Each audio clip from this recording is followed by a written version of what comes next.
Hola, bienvenidos a esta nueva transmisión del Ministerio de Salud y Protección Social de Colombia. En los próximos minutos abordaremos un tema de mucha importancia porque está relacionada con la infección respiratoria que está viviendo el territorio colombiano en estos momentos, ligado a la temporada de lluvias. De acuerdo con los técnicos, se prevé que las dos temporadas tradicionales de lluvias del año van a estar ligadas, muy pegadas, y en consecuencia también los picos epidemiológicos que provoca la temporada de lluvias desde el punto de vista de infección respiratoria también van a estar bastante pegados. En la mesa me acompañan el doctor Gustavo Aristizábal, neumólogo, pediatra y epidemiólogo, además miembro del Comité Asesor de Pandemia de Virus de Influenza Nuevos de la Organización Mundial de la Salud, la doctora Juliana Barbosa, referente del Laboratorio de Infección Respiratoria Aguda del Instituto Nacional de Salud, la doctora Diana Malo, referente de Vigilancia Epidemiológica, también en materia de infección respiratoria del Instituto Nacional de Salud, y el doctor Alejandro Mojica, infectólogo pediatra de la Subdirección de Enfermedades Transmisibles del Ministerio de Salud y Protección Social de Colombia. Les recuerdo, nuestros canales son @MinSaludCol en Twitter, Facebook e Instagram, y nuestro canal de YouTube MinSaludCol Prensa. Para iniciar con esta conversación, quisiera primero que pusiéramos de manifiesto de qué es lo que estamos hablando justamente en este momento. ¿Qué es ese tema de las infecciones respiratorias agudas, doctora Diana? Bueno, la infección respiratoria aguda es un conjunto de enfermedades que afectan el tracto respiratorio, incluyendo el sistema respiratorio alto y bajo, afectan todos los grupos de edad y se presentan en cualquier época del año. En Colombia en este momento estamos viviendo un primer pico respiratorio que empieza en la semana epidemiológica 8 y puede mantenerse incluso hasta la semana epidemiológica 31. Está relacionado con la época de más lluvias en el país y de mayor circulación de virus respiratorios. El segundo pico respiratorio se presenta más o menos a partir de octubre y va cerca hasta finales de noviembre, con una menor intensidad y menos casos. ¿Qué es lo que estamos viendo en este momento? Un aumento en las consultas, hospitalizaciones en sala general y hospitalizaciones en unidades de cuidados intensivos relacionadas con infección respiratoria aguda. Situación que se presenta todos los años, como les mencioné, relacionado a esta temporada a nivel nacional. Básicamente todas las personas somos susceptibles de presentar infecciones respiratorias agudas a lo largo del año de menor o mayor gravedad. Ok, ¿cuáles son las características o los signos frente a los cuales la gente debe estar pendiente de si tiene o no tiene infección respiratoria? ¿Quién toma la palabra? El doctor Gustavo. Bueno, infección respiratoria se expresa de muchas formas, pero lo más importante es síntomas nasales, todos de diferente intensidad, malestar general, fiebre, dolor de huesos en algunos casos, y si bien la mayor parte de los casos son leves, pueden progresar a signos de dificultad respiratoria, mucho malestar y tener que ser manejados inclusive a nivel hospitalario.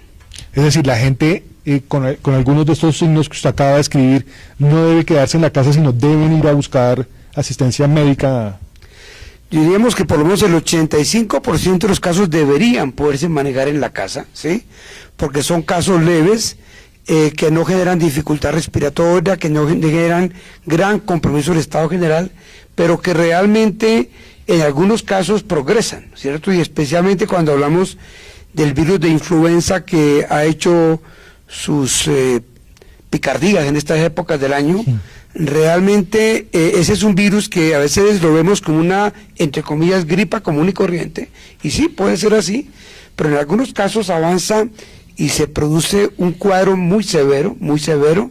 Entonces, si las personas tienen dificultad respiratoria, sienten dificultad para respirar, si están muy decaídas, si sienten que están el doble decaídas de lo que están en una gripa común y corriente, si tienen dolor en el pulmón al respirar, no al toser, porque con frecuencia la tos es una situación que puede llegar a dar dolor, pero no, que al respirar les duela, o si sienten, o si ven que al toser expectoran material purulento o con pintas de sangre, pues es una situación ya un poco más compleja. Y en los niños, obviamente, cualquier niño que presente ruidos al respirar, cualquier niño que vean que tiene dificultad para ingerir líquidos, cualquier niño realmente que se vea muy decaído, que tenga fiebre persistente más de 3 días, y sobre todo aquel niño que teniendo un cuadro de infección respiratoria aguda y que tenga fiebre, y que al bajarle la fiebre continúe decaído, ese niño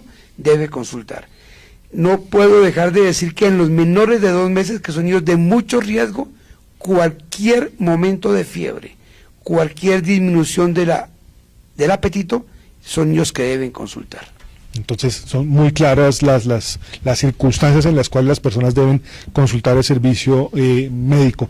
¿Cuáles son los tipos de virus que circulan? Porque es que yo he leído que el virus sincitial, que la influenza, que cuáles son los que más deben llamar la atención de los ciudadanos. Mira, existen diferentes tipos de virus. Algunos tienen una elección hacia ciertos grupos de edad, hacia los niños, como el virus sincitial respiratorio. ¿Por qué? Porque causan la bronquiolitis, porque es más hacia ese tipo de patologías. Lo otro es el virus de influenza, pero del virus de influenza existen varios tipos de virus de influenza. Tenemos el famoso H1N1, que fue el causante de la pandemia en el 2009, sin embargo, que es un virus común que ahora circula en la población de Colombia, a nivel de todo el mundo, que es un virus con un comportamiento estacional, es decir, que cada año nos va a causar unos brotes, unas epidemias. O sea, el virus en el 2009 llegó y se quedó en Colombia. Y se quedó para ser parte de los agentes que causan infección respiratoria anualmente.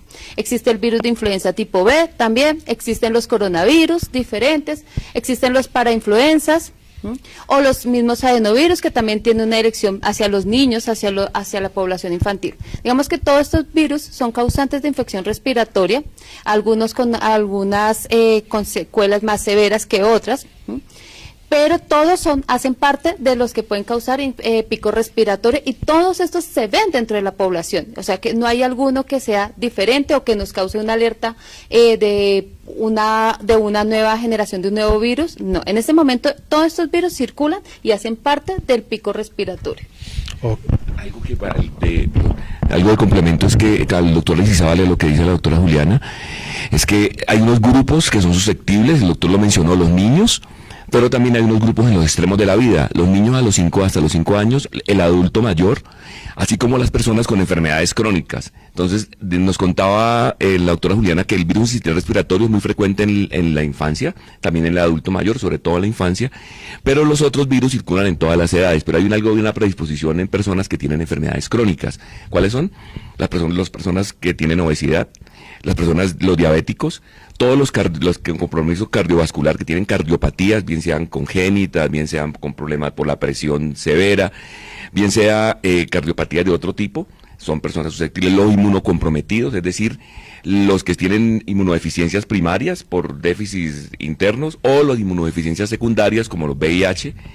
Importante también las personas que tienen enfermedades crónicas, renales, hablo de enfermedades pulmonares crónicas, incluyendo enfermedad pulmonar crónica, los asmáticos, que son muy importantes. Cuando los afecta uno de los virus, incluyendo el virus de la influenza, el comportamiento es aún más severo. Entonces, hay unos factores de riesgo relacionados con la edad extremo, repito, las comorbilidades, que son las enfermedades que he descrito.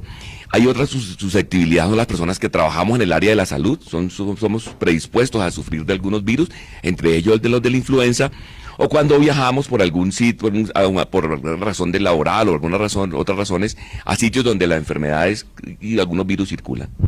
La embarazada. Volvió, claro, casi nada. La embarazada, que aprendimos después de la pandemia, que las embarazadas eran las personas, de los grupos que más se afectaban y que más morbilidad, o sea, causa como tal de severidad por influenza, pero también causa de mortalidad.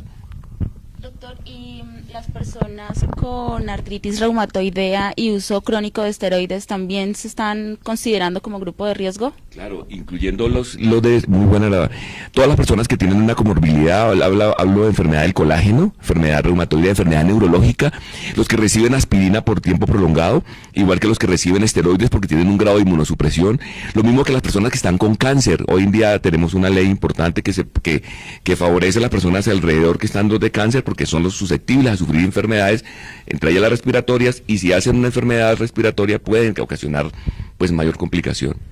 Bueno, me surge entonces ya, está clarísimo los signos de alerta, el tipo de virus, qué son los virus y cuál es la población de riesgo. Si una persona presenta los signos de alerta que usted nos describió, doctor Gustavo, y llega al servicio médico, ¿cuál es el paso a seguir? ¿Cómo debe ser atendido por el personal de la salud en un servicio médico? Bueno, es muy importante que los profesionales de la salud tengan claro primero que este grupo de pacientes los pueden contagiar, ¿sí? Y que deberían estar atendiéndolos con los cuidados básicos que de pronto ahorita Alejandro los puede precisar más. Es muy importante la bioseguridad y además realmente valorar muy cuidadosamente a ese paciente, porque con mucha frecuencia los profesionales de la salud creemos que hospitalizamos a aquel paciente que está muy grave, y sí es cierto, pero sobre todo en influenza deben estar atentos con pacientes, por ejemplo, en el caso de mayores de 5 años y sobre todo adultos que tengan los signos expresados, así al examen no los vean tan graves, por lo menos deben observarlos unas 4 a 6 horas, porque en influenza algo muy importante cuando tiene un cuadro grave es la rapidez como se deteriora el cuadro clínico. Ese paciente que llega con un cuadro respiratorio aparentemente leve a moderado y que en 3, 4 horas lo ven ya complicándose, ténganle pánico a ese paciente y muévanse muy rápido. Pero también muchos pacientes que llegan a un servicio de urgencias con algunos síntomas que son justificables para que la persona consulte o el niño consulte, pueden ser atendidos en casa, dependiendo en que no tengan dificultad respiratoria, que no tengan un gran compromiso del estado general, que toleren la vía oral, pero ojo, muy importante que esa persona que se atiende y que se considera que puede ser manejado en casa, se le den las instrucciones claras de signos de alarma de cuándo consultar, porque esos pacientes, cuando se complican en horas. Y no es esperar que vengan dentro de 3 días, no es expliquen, mire, si usted realmente tiene este cuadro clínico, pero ve que en las siguientes 4 a 6 o 7 horas, ve que estos datos que usted me ha expresado se empeoran, consulte oportunamente y actúe consecuentemente. Tenemos unos lineamientos, doctor, que acabamos de publicar, que el doctor, todos los presentes aquí colaboramos en este documento, basado en lo que fue el documento del 2009, y hoy en día lo actualizamos. Importante, revísenlo en la página del ministerio, están lineamientos para el manejo de infección respiratoria aguda, específicamente de influenza. Doctor, algo para complementarles, que la forma de transmisión, hablamos de influenza, por ejemplo, sabemos que lo más frecuente, y usted lo hacía énfasis en que si yo atiendo a un paciente, tengo que tener las medidas de bioseguridad estándar que debemos tener cuando estamos al frente de un paciente atendiéndolo, nosotros como personal de la salud. Pero recordar que el virus de la influenza se transmite principalmente a través de gotas. Yo toso, estornudo, las gotas van a cierta velocidad y algunas llegan a mí por esta vía, por vía respiratoria. Pues estas gotas llegan y yo, que soy susceptible porque no tengo vacuna o porque no he estado expuesto al virus, puedo adquirir la enfermedad a través de las gotas que llegan a mí por vía respiratoria. Sin embargo, algunas de las gotas caen en las superficies. Es una forma de contacto indirecto y de transmisión del virus de la influenza. O sea, que quedan en las superficies, yo toco superficies contaminadas o el fonendo, las manos. Entonces, fíjense ustedes que puedo llevarme con las secreciones el virus, que es menos frecuente la forma de transmisión y es una de las formas de prevenirlo, de no contagiarme de esa forma. Y el tercero, que también es menos frecuente, es cuando yo hago algún procedimiento que induzco tos. Yo estoy intubando o estoy haciendo la laringoscopia, una broncoscopia, o cuando hago micronebulizaciones. Estas gotas se pueden convertir en microgotas y transmitirse por vía aérea. Entonces, de ahí que sea la forma de nosotros prevenirnos contra este virus. Primero, aplicar las medidas estándar de prevención. Sabemos si vamos a atender un paciente y vamos a tener contacto con secreciones, el uso de mascarilla, el uso de guantes, el uso básicamente, el sello de la tos, que el doctor lo acaba de hacer, que es muy importante. Sobre todo lavarnos las manos, lo que es limpieza y desinfección de las superficies por el otro modo de transmisión. Y definitivamente, cuando vamos a hacer algún procedimiento, tenemos que usar las mascarillas, llaman respiradores, son las N95, que lo sabemos el personal de la salud, y que evita que a través de esta forma de microgotas, micropartículas de vía aérea, nos infectemos con este virus, sobre todo el de influenza. Algo muy importante también es, Juliana. Yo iba a comentar, o sea, ya el doctor Aristizábal y el doctor Alejandro hablaron del del manejo clínico, ¿sí? Pero hay otra acción que se debe hacer en los hospitales y es el manejo en salud pública. Porque aparte de tener un manejo clínico se debe hacer una notificación y se debe tener un papel en salud pública. ¿Por qué? ¿Y por qué es importante esta notificación o por qué es importante que se notifique o se dé a conocer? Porque entonces nosotros como autoridades de salud, el ministerio o cualquier otra persona que quiera saber cuántos datos, cuántas son las notificaciones, cuántas personas han fallecido, no se tiene ese dato si no lo sabemos, si eso se queda en el hospital. Entonces es importante también, por eso es importante también, no solamente el manejo clínico o las acciones que se hacen desde el papel clínico, sino también las acciones desde salud pública, porque el dato que se genera en conjunto es lo que nos ayuda a tomar acciones, decisiones que mejoran la salud. ¿Qué se debe notificar? Bueno, en Colombia la infección respiratoria aguda se vigila mediante 4 estrategias principalmente. La primera y más grande de las estrategias de vigilancia es la vigilancia de la morbilidad. En esta morbilidad vigilamos todo lo que hace referencia a consultas externas y urgencias de pacientes que llegan, consultan y se manejan ambulatoriamente, hospitalizaciones en sala general, todo paciente que llego y hospitalizo en mi institución debo reportarlo en una ficha colectiva, y los pacientes que consultaron, se hospitalizaron y terminaron hospitalizados en unidades de cuidados intensivos. Esta es la morbilidad, esta notificación se hace de manera colectiva, yo simplemente digo, esta semana consultaron tantas personas por IRA, tantas personas por todas las causas en grupos de edad específicos. Lo mismo lo hago en consulta externa, en hospitalización y en hospitalización en unidad de cuidados intensivos, de manera colectiva. La siguiente estrategia de vigilancia, que es muy importante, es la vigilancia centinela. Tenemos unos hospitales que hacen vigilancia de virus y de casos de infección respiratoria aguda de manera centinela para casos ambulatorios y hospitalizados. Solamente son hospitales que están definidos por el Instituto y por el Ministerio de Salud para hacer esta vigilancia en algunos departamentos. Y tenemos otra estrategia que es la vigilancia del IRAC inusitado. Entonces, IRAC inusitado es una vigilancia de casos raros, diferentes, atípicos, que no son normales. Una definición de caso es todo paciente con infección respiratoria aguda de no más de 7 días de evolución que cumpla con alguno de los siguientes criterios. Entonces, paciente con infección respiratoria aguda, menos de 7 días de evolución, que sea trabajador del sector salud, que presente este cuadro, debe ser notificado. Paciente con infección respiratoria aguda, menos de 7 días de evolución, que requiera hospitalización, que tenga antecedente de viaje reciente a áreas de circulación de virus con potencial pandémico o otro virus nuevo. Paciente que presente 7 días de evolución, infección respiratoria aguda, que requiera hospitalización y que haya tenido contacto reciente con aves o cerdos o con espacios contaminados de aves o cerdos, debe ser notificado. Todas las muertes por infección respiratoria aguda sin etiología establecida son casos de IRAC inusitado. El paciente que está entre 5 y 65 años previamente sano, que no tenía una patología de base, que presentó una infección respiratoria aguda, que tiene una evolución rápida, tórpida, que en menos de 72 horas desde que le iniciaron los síntomas al paciente presenta una evolución que requiere manejo hospitalario en unidad de cuidados intensivos con uso de ventilación mecánica o vasopresores, eso es un IRAC inusitado. Muy claro tener que es una persona entre 5 y 65 años previamente sana, que no tenía una patología de base. También notificamos los conglomerados en entornos familiares, sociales o grupos laborales. ¿Qué es un conglomerado? 2 o más casos de infección respiratoria aguda grave, es decir, pacientes hospitalizados en una misma familia, en un colegio, en un jardín, en la oficina, en batallones, en las cárceles, deben ser notificados como IRAC inusitado. Dianita o Juliana, ¿por qué no precisamos bien a quiénes se les debe tomar muestra en los puntos de atención? Porque creo que en eso hay todo un desorden.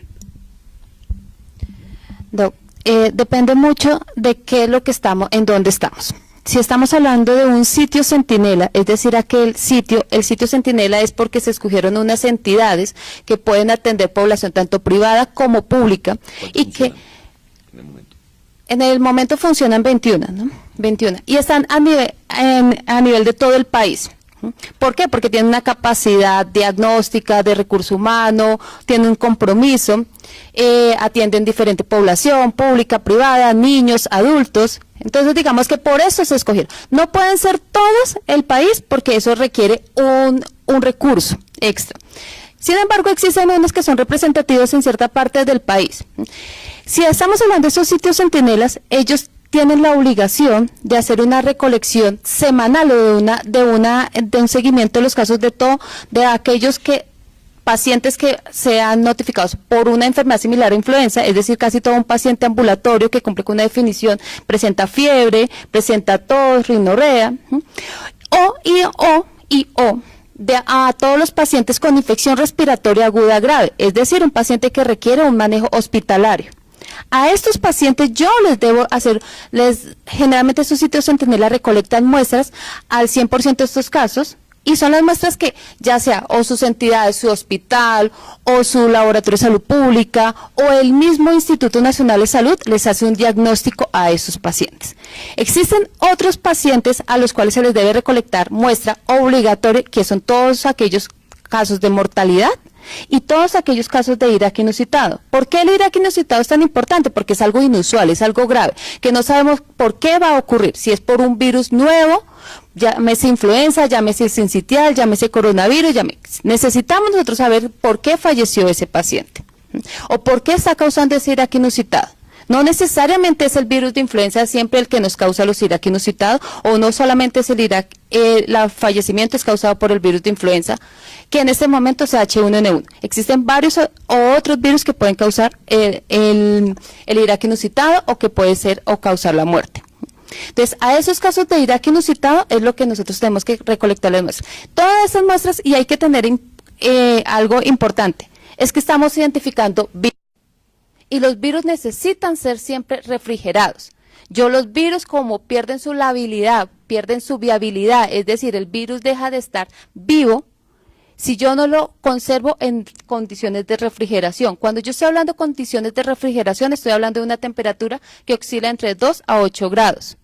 Si mi virus está, y aquí con las diferentes temperaturas que tiene el país, que existen algunos que están en 23, 36, y el mismo aquí en Bogotá, si el virus está fuera de ese rango de temperatura, se puede morir, lo cual dificulta las pruebas de diagnóstico, y voy a tener falsos negativos.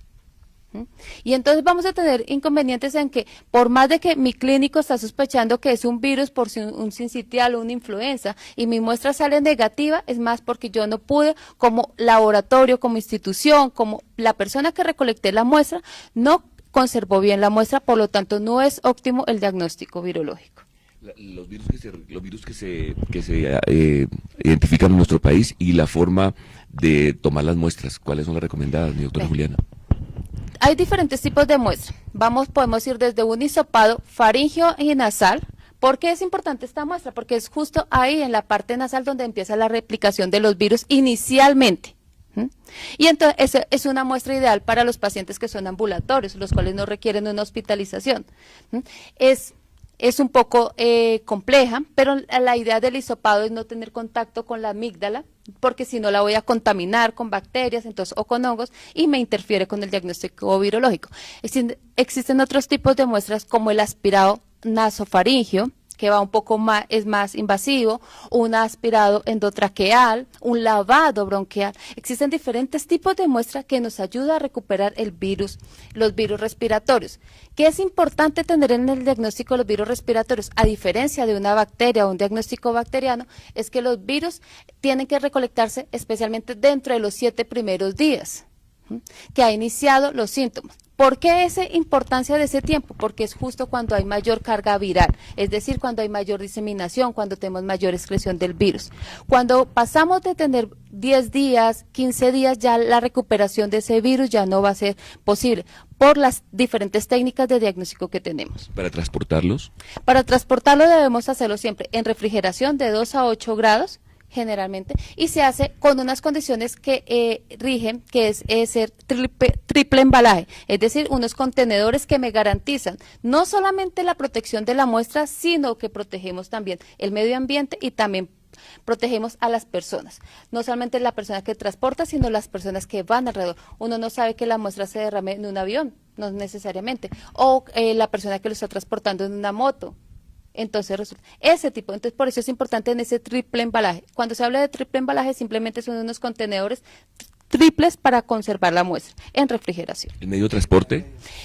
Existen algunas muestras. Las muestras de hisopado que son recolectados con ese hisopo de poliéster, de nylon, se debe recolectar en medio de transporte viral. Madera, ¿no? No de madera. Porque ¿qué pasa con la madera? Que la madera inhibe el aislamiento viral. Y en este momento, nosotros no sabemos, cuando tenemos una muestra, estamos recuperando 23, 24 virus respiratorios y no sabemos a cuáles tenemos que hacer aislamiento viral. Y un virus como el virus de influenza, que se requiere el aislamiento viral para la formulación de la vacuna, es indispensable. Entonces nosotros no sabemos si esa muestra vaya a ser inhibida si es recolectada con el escobillón de madera. Se debe recolectar la muestra, se debe transportar en triple embalaje, se debe también, el medio de transporte viral, es para esos hisopados. Los aspirados, los lavados, otros, se recolectan su protocolo, dice en solución salina. El medio de transporte viral debe ser manejado bajo unas condiciones de bioseguridad que hay en el laboratorio, que es de cabina, y es para cuando la muestra va a durar más de 48 horas para proteger la partícula viral. Ahí se hace una mezcla, pero eso lo hace la persona responsable y que está capacitada en el laboratorio clínico y bajo unas condiciones de bioseguridad como la cabina. Algo que me parece muy importante insistir en lo que mencionó Juliana, que en los hospitales que hacen parte de sitios centinelas se toma muestra a todo paciente que se hospitaliza, pero eso no sucede en todos los demás hospitales, o sea, porque no hay forma de que el país, de que el Instituto Nacional de Salud, de que el Ministerio financie muestras para virus de todos los que se hospitalizan. Eso es un dato muy importante, pero si es un paciente que se hospitaliza con un cuadro de infección respiratoria aguda grave, que inicialmente pudo no ser un grave inusitado, pero comienza una evolución que al clínico le preocupa porque va teniendo una evolución muy invasiva, muy deterioro rápido, a ese paciente sí se le toma, y mucho más, como ya lo expresaste, si llega a cumplir la definición que mencionó Diana, de ira grave inusitado. Doctor Gustavo, ¿en qué momento deben iniciar tratamientos el personal de la salud que recibe un paciente con las características que ya dijimos, al que le tomaron las muestras que nos acaban de explicar? ¿En qué momento deben iniciarle tratamiento médico y qué tratamiento médico? Bueno, independiente de todo lo que se ha expresado, el Oseltamivir es el único medicamento que tenemos disponible para manejo del problema de influenza y de virus prácticamente, ¿no? Porque para los demás no tenemos nada. Algo que es clave que todos tengamos en cuenta, tanto el profesional de la salud como la comunidad, es que para que esto funcione hay que utilizarlo lo más rápido posible después de que inició el episodio. O sea, en general se acepta que si este tratamiento se da después de los 5 días, es casi mínimo lo que va a hacer. Ojalá fuera en las primeras 48 horas.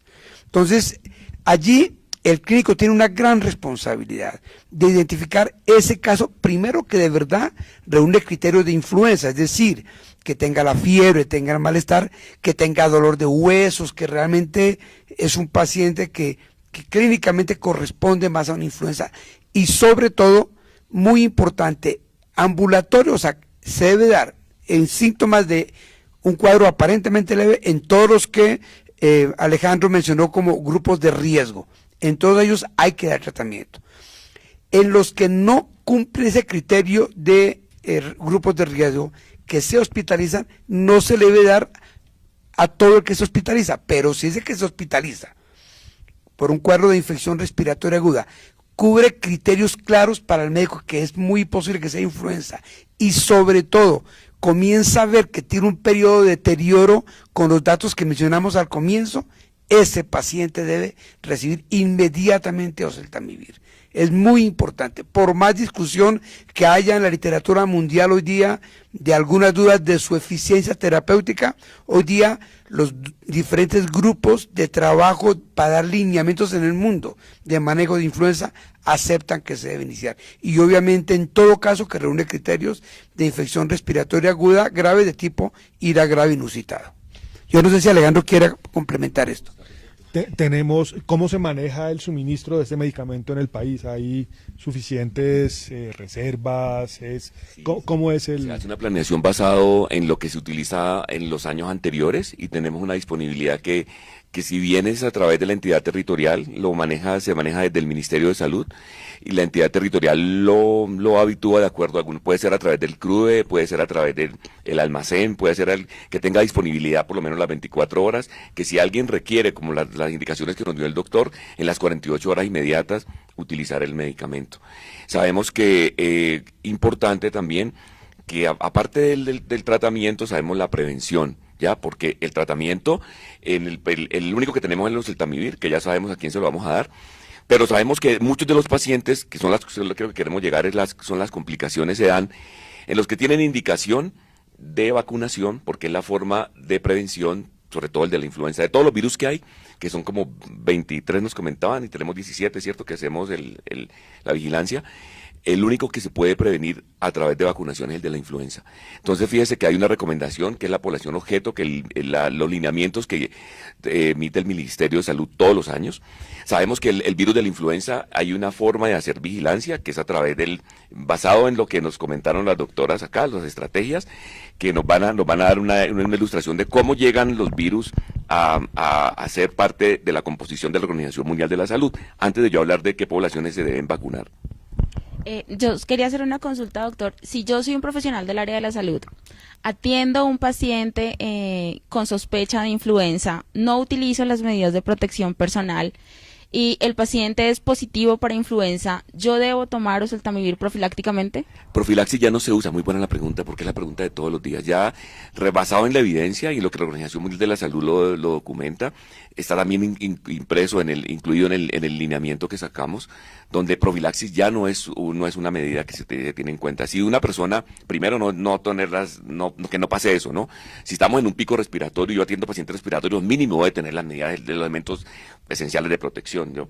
2, si yo tengo contacto con alguien por algún motivo y que no tuve las medidas y fue positivo, yo no debo dar profilaxis, debo hacer un seguimiento, por lo menos los primeros 7 días. Recuerden el periodo de incubación, entre 2 y 5 días, uno lo extiende a 7 días, y ese paciente lo observo. Si tiene alguna sintomatología, y definitivamente si esta persona es de la salud y tiene un factor de riesgo con alguna sintomatología, sin duda, pero asintomático, profilaxis, no se utiliza oseltamivir. Estaba comentando lo de las vacunas. ¿Cómo llegan en la composición? Doctora Juliana, usted nos cuenta lo que se hace, lo que llega ya hace parte de la red que hay a nivel mundial. Cuéntenos de la red que hay para dar esa información y que llega a la OMS. Bueno, la vacuna de influenza, porque solamente hay para el virus de influenza, tipo A o tipo B. O sea, no es exclusivo para H1N1, que es como el más famoso o lo que la población le teme. Se hace de justamente todas esas muestras que se capturan de la vigilancia centinela, de la vigilancia rutinaria que se hace en cada país, que llega a los centros colaboradores, a los centros nacionales de influenza. Colombia tiene un centro nacional de influenza que está ubicado en el Instituto Nacional de Salud. Es la representación del país de influenza hacia la Organización Mundial de la Salud, hacia la red de influenza. Todos los centros colaboradores, es decir, el centro de prevención de Atlanta, el de Londres, todos capturan esas muestras. Nosotros enviamos 4 veces al año nuestras cepas, nuestros aislados, y ellos las tipifican antigénicamente, serológicamente, genéticamente, y de ahí salen cuál es la vacuna o cuál es la cepa que más se presenta en todos los continentes, ya sea para influenza A y sus 2 representantes que son H1N1 y H3N2, o el influenza B con sus diferentes linajes. Dependiendo de cuál es la cepa que más se está presentando en todos los continentes, ahí es la cepa que se escoge para ser la candidata a ser parte de la formulación del siguiente año. Que salen 2 vacunas, una que es para el hemisferio sur, de la cual nosotros como Colombia se compra. ¿Por qué? Porque nos cubre justamente para los picos donde nosotros presentamos el pico respiratorio. Entonces se saca una vacuna que sale en el hemisferio sur, que sale justo, la producción sale para cubrir ese pico respiratorio que se presenta en los países como nosotros, y otra tanda de vacunas, otra producción que sale más o menos hacia febrero, hacia noviembre, siempre que es la del hemisferio norte, que cubre justamente para los picos, para los países que tienen ese pico respiratorio en otra época diferente a la de Colombia o la de otros países. Entonces, ahí es que sale la composición. Sí, un complemento. Nosotros somos hemisferio sur, desde el año 2007 tenemos vacunación de hemisferio sur, desde Guatemala hasta la Patagonia, excepción de Ecuador y Venezuela, que utilizan hemisferio norte. Entonces, la Organización Mundial de la Salud dice, en septiembre, la composición de la vacuna es esta, basado en lo que nos comentaron los doctores de vigilancia, y lo comentó la doctora Juliana, y se preparan los productores de las vacunas para que durante 6 meses elaboren el biológico y llegue entre más o menos en abril, entre marzo y abril. Lastimosamente, eso es para el hemisferio sur. En el hemisferio norte, la recomendación la dan en febrero, para que la OMS en febrero dijo cuál es la composición que recomienda para la vacuna, y durante 6 meses la preparan para que en octubre esté lista y se preparen para la época de frío del hemisferio norte, que ustedes saben que es al final del año. Como aquí tenemos 2 picos epidemiológicos que ya hemos comentado muy bien, nosotros empezamos, usualmente empezamos en la Semana de las Américas, que es a final del abril, pero lastimosamente este año la vacuna llegó muy tarde. La vacuna llegó la vacunación, ya empezamos la vacunación en mayo. Eso es un problema. Entonces siempre nos preparamos en la última semana de abril para agarrar el pico epidemiológico, que es abril lluvias 1000, e incidir también el otro pico que nos comentaban los doctores. Entonces, ¿qué población tiene? Primero la OMS dice está la composición de la vacuna. Tenemos en ese momento tenemos el AH1N1, que es la composición igual desde el 2009, que no ha cambiado absolutamente nada. Tenemos una nueva recomendación, es un H3N2, que es una cepa Shanghái, que anteriormente era Hong Kong. Pero es similar, o sea, es importante recordar que no es que sea una cepa nueva, o sea, antigénicamente y genéticamente son similar a la cepa que venía circulando. Simplemente es eso. O sea, porque si no, de pronto se va a creer que es algo nuevo que está ocurriendo. No, antigénicamente y genéticamente son similares. Es decir, que existe una protección hacia esas cepas de influenza. Sí, o sea, estaba comentando, son 2A y una B.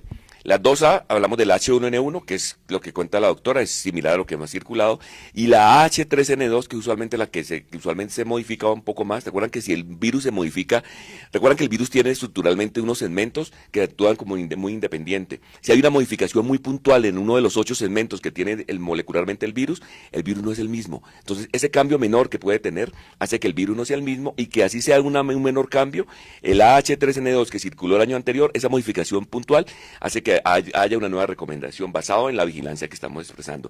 Conclusión, 2 virus A y un B. El B es un Yamagata, que es el que está circulando en los últimos años. ¿Cuál es la recomendación? Que tenemos una población objeto en el ministerio, que todos los años lo enfatiza, y vuelvo a insistirlo acá. Todos los niños entre 6 meses, porque la vacuna se aplica desde los 6 meses, hasta los 23 meses de edad. Todo niño que vacunemos por primera vez requiere 2 dosis. Porque la eficacia se incrementa a medida que las 2 dosis se cumplen. Es decir, a los 6 meses se aplica la primera dosis y la siguiente a los 7 meses. Con esas 2 dosis que se aplican a los niños hasta los 23 meses, sabemos que las 2 dosis que se aplican, la eficacia va a durar 9, cada día van a quedar protegidos. Se va casi en 80, 90%, fíjense ustedes, 87, hasta 90 y tantos % de los niños que vacunamos con 2 dosis van a quedar muy bien vacunados. La otra recomendación son toda población de adulto mayor de 60 años. Todo adulto mayor de 60 años debe recibir la vacuna. Y el otro gran grupo son las embarazadas, semana 14 de gestación. Algo muy importante que también hacemos énfasis, creo que con esta actividad, es que las personas con enfermedades crónicas que describimos deben recibir la vacunación. ¿Cuáles son las enfermedades crónicas? Volvemos a insistir. Todas las enfermedades respiratorias, incluyendo asma, enfermedad pulmonar crónica, todos los que requieran oxígeno a larga data, requieren vacunación de influenza. Todas las personas con cardiopatías isquémicas, congénitas, de algún otro tipo, requieren hipertensiva severa con problemas de las válvulas, requieren vacuna de influenza. Todas las personas inmunodeficientes, bien sea porque les faltan inmunodeficiencias primarias o por inmunodeficiencias secundarias como VIH. Todas las personas, como comentaban, que reciben esteroides a largo plazo, personas con cáncer, personas que están sometidas a trasplantes o personas que están sometidas a quimioterapia, sin importar la edad. de cualquier edad que tengan estas características, personas crónicas con problemas renales crónicos, los que han sido trasplantados, los que tienen falla renal, todas las personas que realizan diálisis deben recibir vacuna. Todas las personas con enfermedades metabólicas, incluyendo obesidad y diabetes, obligatorios son los que nos tenemos preocupación porque son los que están con indicación y no reciben la vacuna. Todas las personas que retoman aspirina a largo plazo y los contactos alrededor de los niños con cáncer tienen que tener vacuna de influenza. Doctora Diana, doctor. No me puedo ir sin precisar algo con respecto a la oseltamivir, ¿no? Es que es responsabilidad de la entidad territorial ver que en cada una de las IPS que tenga pacientes hospitalarios tenga algún remanente de oseltamivir para el caso que se requiera. Eso falla desafortunadamente mucho. Con frecuencia estamos viendo que se pierde oseltamivir en sitios donde no se hace la distribución, y cuando vienen estos picos terminamos con oseltamivir vencido que no se puede usar porque no se distribuyó en forma adecuada. Entonces es muy importante que cada entidad territorial asuma la responsabilidad de que el oseltamivir llegue a cada una de las IPS proporcional al volumen de pacientes que maneja. No es igual la cantidad de casos que maneja el San Vicente de Paúl que el que maneja un puesto o un hospital de primer nivel de Antioquia. Totalmente diferente, pero todos deberían tenerlo. Yo quiero hacer una pregunta a doctora Juliana. Yo iba a hacer una aclaración, o sea, una precisión un poco con la vacunación, y eso es un poco para la comunidad. La vacunación es una medida de prevención, no es curativa, porque muchas personas piensan que si yo me vacuno, entonces no me va a dejar de dar una infección respiratoria, o comúnmente, como la llaman, una gripa, y no necesariamente esto ocurre. Me vacuno, pero me prevengo, mas no quiere decir que yo no vaya a tener una infección respiratoria. ¿Por qué? Porque existen otros virus que me pueden causar esa infección respiratoria, un resfriado común, una gripa. Y también es importante tener en cuenta que la vacunación se da y es la única medida de prevención efectiva para el virus de influenza, no para todos los virus. Yo tengo una pregunta para el doctor Aristizábal, que hemos visto mucho en la población adulta, y es que la gente no se vacuna porque le da miedo a que le dé gripa. Sí, no, yo creo que esa es una situación compleja.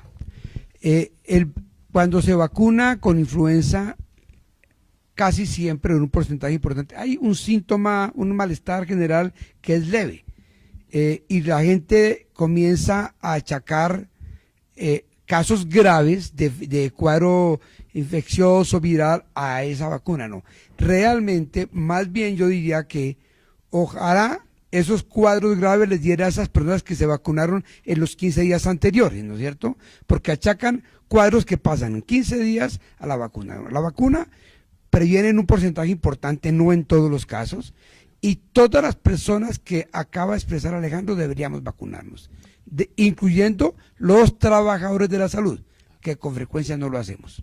Los trabajadores de la salud, doctor, muy bien, esa es, si bien es una recomendación 1A, nosotros debemos, como trabajador de la salud, tener el biológico.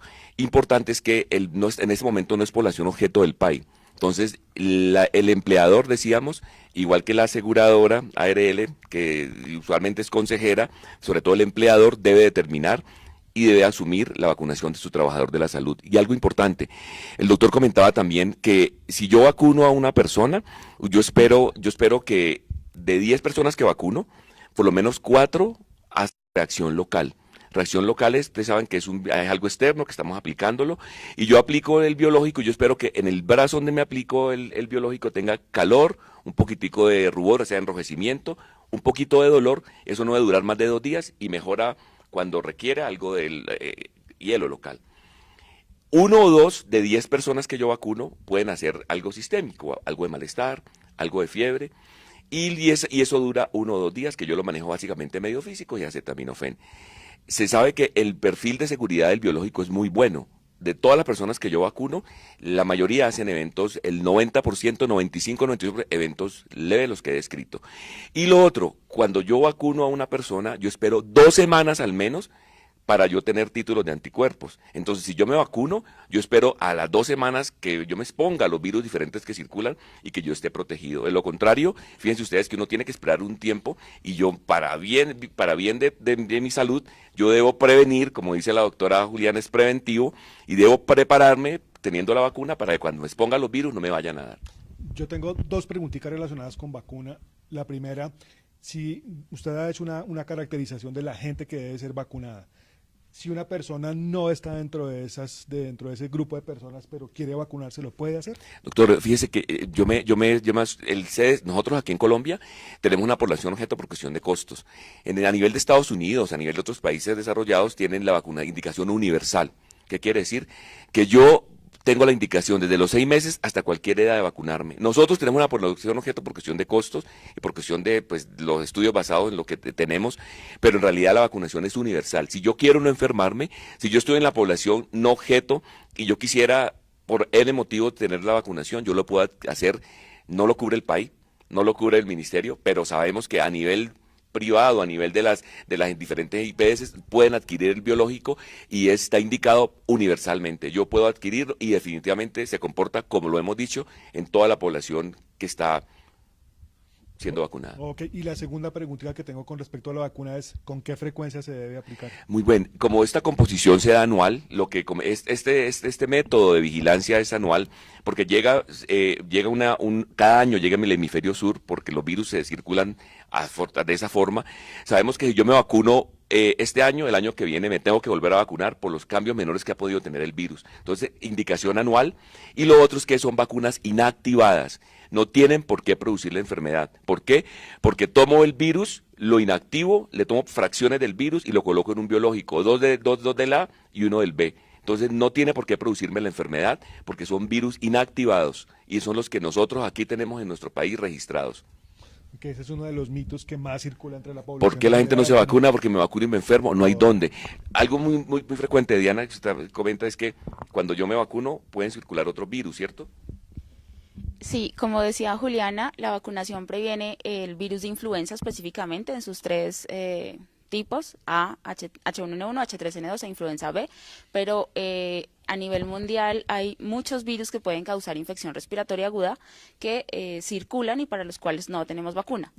En este momento, como lo hemos mencionado en todo este tiempo, influenza representa una circulación importante en el país y la principal medida de prevención es la vacunación. Un mensaje que queremos dejarles muy claros a las personas que están dentro de los grupos de riesgo clasificados por el Ministerio para la vacunación es que se vacunen, que es más el beneficio de la vacunación de lo que podemos estar viendo en este momento.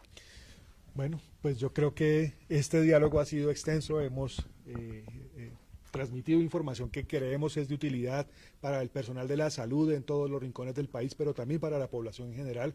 Esperamos entonces que la gente tenga presentes los signos de alerta, que en los servicios médicos también tengan presente esto para proceder como lo deban hacer, de tal manera que podamos tener una buena vigilancia y a su vez un buen control, una prevención adecuada de la enfermedad. Yo quiero agradecerle a las 4 personas que me acompañaron en este diálogo, 4 expertos de primer nivel que nos dieron todos estos conceptos y recomendaciones, a las doctoras Juliana y Diana y al doctor Gustavo, al doctor Alejandro, por su tiempo y por sus conocimientos, y a todos ustedes también por habernos acompañado en estos minutos. Nos vemos en una próxima oportunidad. Muchas gracias.